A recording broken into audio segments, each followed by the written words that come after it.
Hello everybody and welcome back to the channel, and if you're new here, you're really welcome. I'm Jane. My husband Mike is behind the camera. We're British early retirees, debt and mortgage free, and living a thrifty, frugal and money saving life on a super tight budget here in Brittany in northwest France. And every Friday we open our kitchen and we share with you something food related, and today I have been cooking for you. In every week, we always have a few meals, or some of the meals, or sometimes lots of the meals that are meat-free. And this week, I'm going to share two of our meat-free meals with you.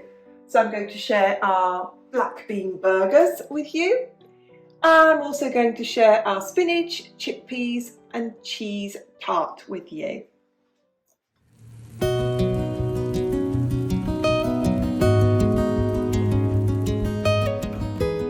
In my Instant Pot, I have got 120 grams of black beans. I have not soaked them. I do not soak my beans. You can obviously soak them overnight.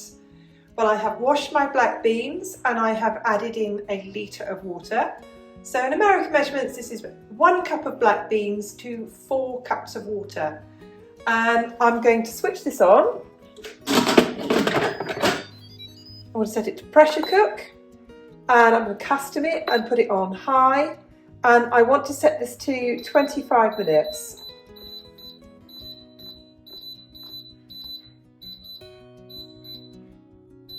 So I'm going to set it to 25 minutes on high and then set it cooking, and then once it's finished its 25 minutes of cooking, I will then leave it to depressurize itself for 15 minutes. It's like letting it cook for another 15 minutes without having the electricity switched on. So I'll show you the black beans once they're cooked.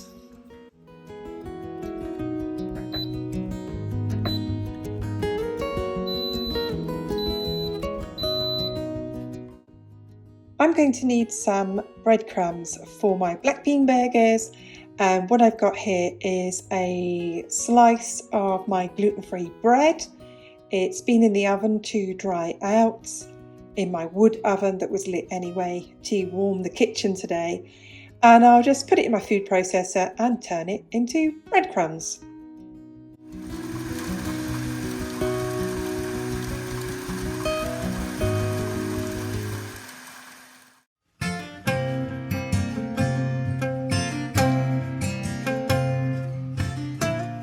So you've just seen me do some of the preparation, but I'm going to go through the rest of the ingredients for my spinach and black bean burgers.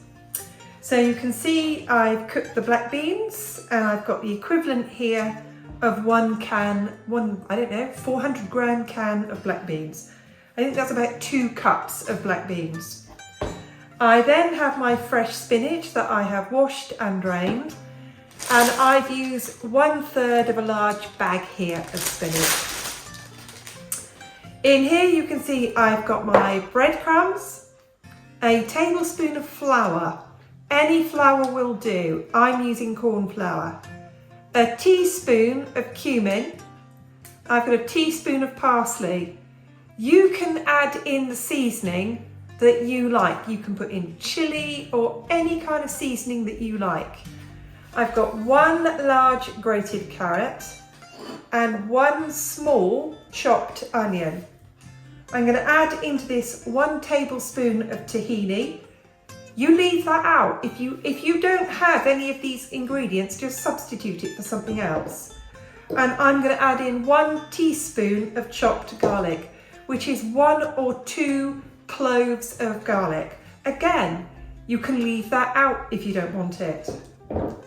I'm going to saute the onions in a very small amount of oil.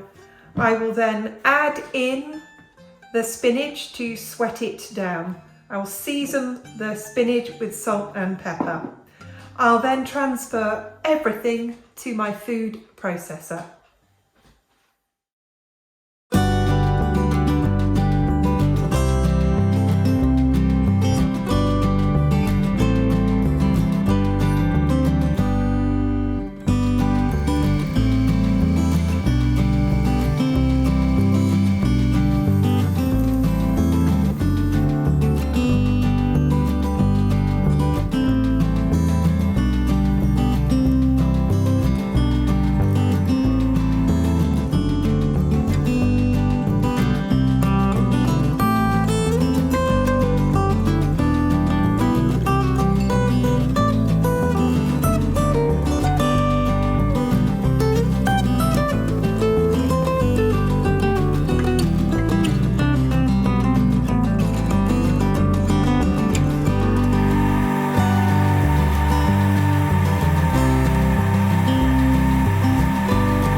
the finished burger mixture. You can see the texture of it.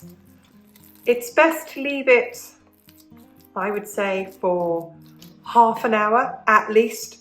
It kind of firms up a bit, and then you sort of shape it into patties, and I'll show you. I will saute those in a bit of oil. We will not eat all of these today. I think I'll make about 6, and I will have 1 each for our dinner, and then we will freeze the rest for another day.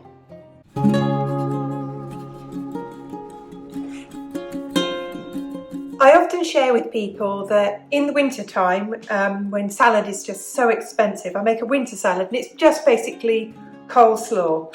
And you can see here in my food processor, I have shredded white cabbage, carrot and onion.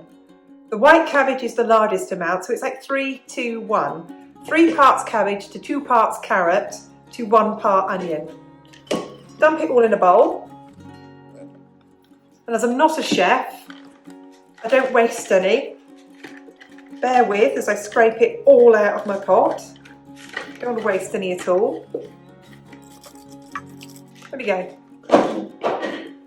I then here have 125 grams of Greek yogurt.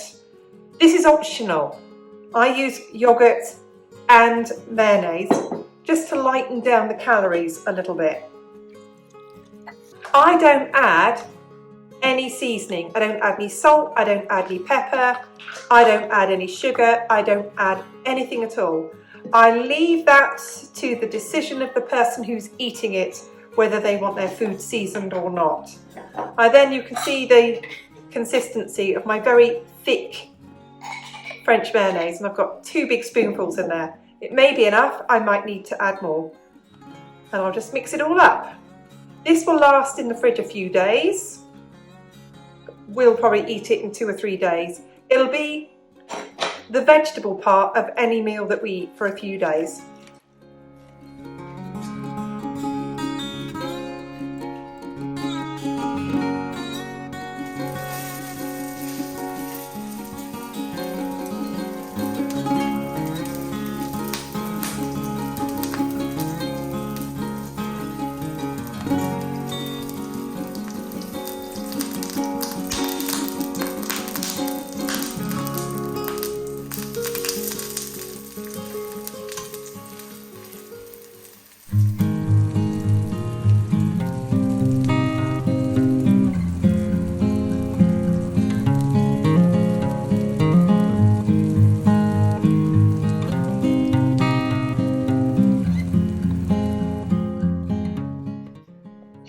Finished black bean burgers, and oh my goodness, this is so difficult to film because it's black. The food is black, the spinach is black, the beans are black, so it's really difficult. So they look so dark, they really do, but I can promise you they're packed with nutrition. They're really, really tasty, and they go so well with the coleslaw.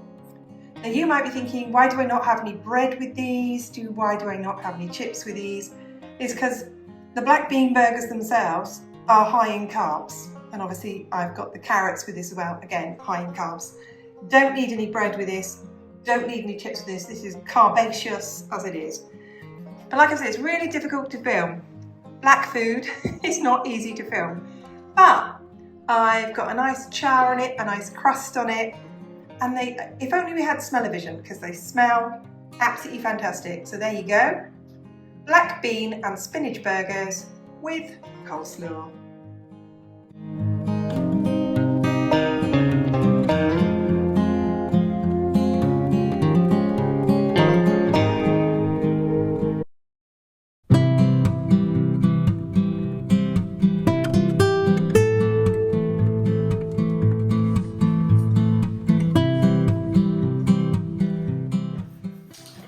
I'm now going to run through all my ingredients for my spinach, chickpea and cheese tart. You can of course make this in a pastry case, in a quiche dish or in a pie dish. your choice. I'm not keen on pastry. If I do make pastry, it's usually for something for Mike to eat. I'm not keen on it. So I'm going to run through my ingredients for my tart. It's going to be basically very similar to a Christmas quiche. I'm going to use 400 grams of chickpeas. Now my tin of chickpeas will have 530 grams of chickpeas in it. I'm not going to put 130 grams of chickpeas in the freezer. I will probably use less than 400 grams of that and put half of this in the freezer. I'm going to use 250 grams of ricotta, and then other than ricotta, you don't need to use ricotta, it's cheese. You can use grated cheese. Now the last time I showed this cheese, some of you got quite emotional. It's just grated cheese. The flour that stops everything from sticking together in there is potato flour. So you don't need to worry about that. It's cheese with potato flour, and a very small amount because it says so on the ingredients. So I'm going to use this one because the bag is open. You could use crumbled Greek cheese. Somebody said, what type of Greek cheese? Any type of Greek cheese you like. You could use a hard Italian cheese, any sort you like. You could use grated cheese, cheddar cheese, Cheshire cheese, Comté, any cheese you like. So when I talk about a spinach, chickpea and cheese tart, you can use any cheese you want. So I'm going to use 5 eggs, 1 diced and sautéed onion. I will wash, pat dry and sweat down my spinach. And I'm going to add my starches, which are my cooked chunks of potato, to it. It just saves me faffing about cooking this and putting it on the side of the plate. It's just going to go in there. Because once I've made this, it will be our supper for tonight and it'll be our lunch for tomorrow. Now to go with this, I have coleslaw left over from yesterday, but I'm also going to make some salsa. I've got 3 chilies here.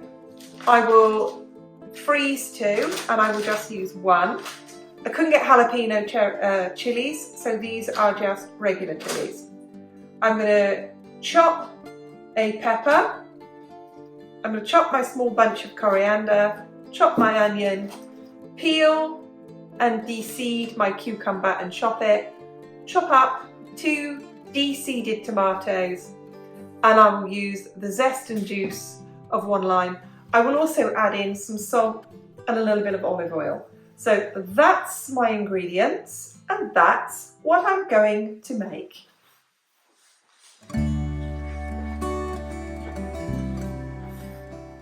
So here's everything all prepared. I have sautéed the onions and some garlic in a little bit of olive oil. I've added a bit of salt and pepper and sweated down the washed spinach. I've beaten 5 eggs. I've got my ricotta, my potatoes and my cheese. You will notice that I will not be adding a whole load of flavourings or seasonings to that. That's because we like to taste the potatoes, we like to taste the spinach, we like to taste the chickpeas as is. So I'm just going to get everything in the bowls.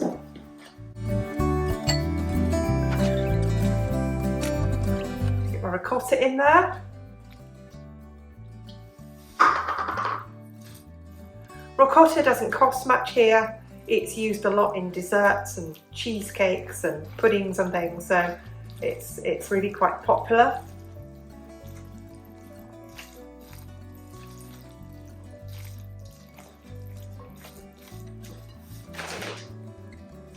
I'm going to use up the rest of my cheese. I have no plans for the rest of it, and once grated cheese is open, it doesn't keep that well, so it's best to use it up.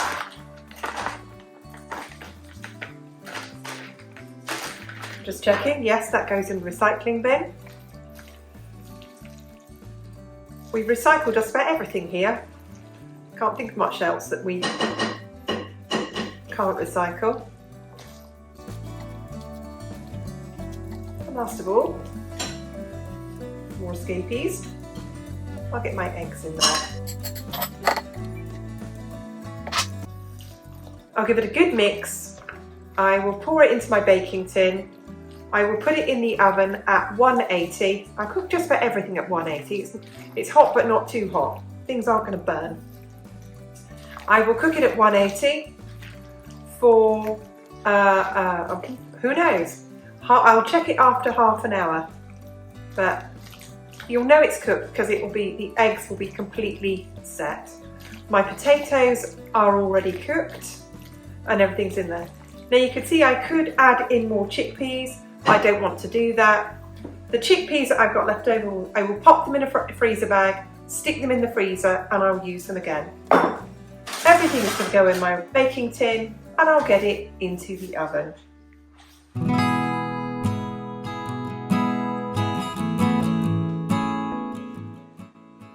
So here is my finished salsa. Basically, the ingredients I shared with you, chopped up. I only had very small limes, so I had the juice of 2 limes and about 2 tablespoons of olive oil. Tossed it all together with a sprinkle of salt. I find anything that you have tomatoes with really benefits from having a bit of salt. So there is my salsa. And here is my finished chickpea, spinach and cheese tart. It does look really brown on camera, but it's fine.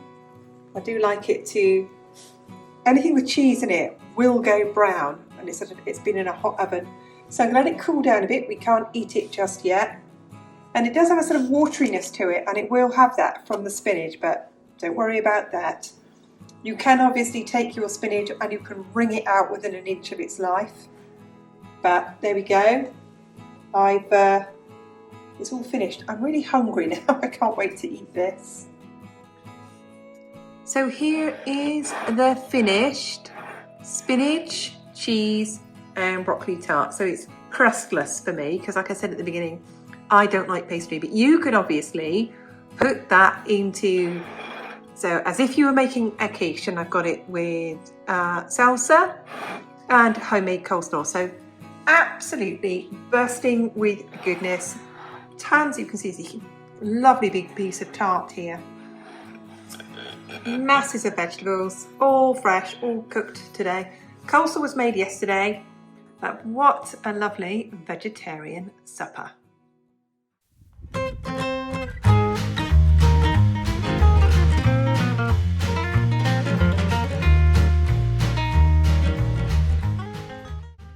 Thank you everybody who watches our videos. We really do appreciate it, and we very much appreciate everyone if you can hit the like button. It really helps the algorithm. We love all of your comments and we read every one. Here's a question for you. What thrifty or frugal recipe would you like to see me cook on this channel? Just leaves me to say on behalf of Mike and me, see you again soon. Bye!